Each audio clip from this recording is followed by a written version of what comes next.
കുടിവെള്ള പദ്ധതിക്കായി മണ്ണ് നീക്കം ചെയ്യവേ നൂറ്റാണ്ടുകൾ പഴക്കമുള്ള മൺപാത്രങ്ങളും അസ്ഥികഷ്ണങ്ങളും കണ്ടെത്തി. കാസർഗോഡ് മാണിമൂലയിലാണ് ചരിത്രശേഷിപ്പുകൾ കണ്ടെത്തിയത്.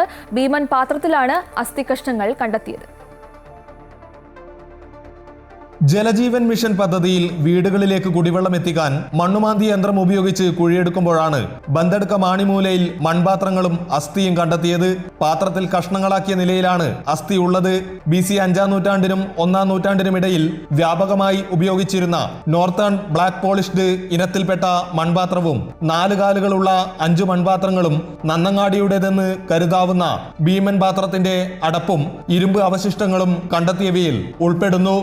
4 കാലിൽ നിർത്തുന്ന ഒരു കുടുക്ക, പിന്നെ കുറേ കത്തിയുണ്ട്, പിന്നെ പഴയ കാലത്തെ ഗ്യാസ് ലൈറ്റിൻ്റെ കാല്, ഇരുമ്പിൻ്റെ കാലാണ്, പിന്നെ ഒരു വട്ടിയിൽ നിറച്ച് എല്ലും കഷ്ണങ്ങളാണ്.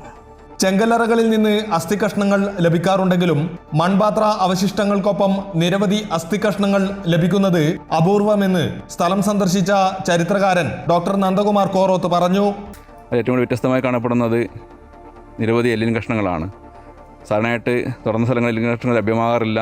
അത് കാലഘട്ടവുമായി ബന്ധപ്പെട്ടതോ എന്ന് അറിയാൻ വേണ്ടിയിട്ട് കാർബൺ ഡേറ്റിംഗ് പോലുള്ള സാങ്കേതിക വിദ്യകൾ ഉപയോഗിക്കേണ്ടത് അത്യാവശ്യമാണ്. ഇതിന് സമീപത്തായി തന്നെ മഹാശിലാ കാലഘട്ടത്തിലെ ചെങ്കല്ലറയുമുണ്ട്. കണ്ടെത്തിയ ചരിത്രാവശിഷ്ടങ്ങൾ ശാസ്ത്രീയ പഠനത്തിന് വിധേയമാക്കണമെന്ന് നാട്ടുകാർ ആവശ്യപ്പെടുന്നു. അമൃത ന്യൂസ്, കാസർഗോഡ്.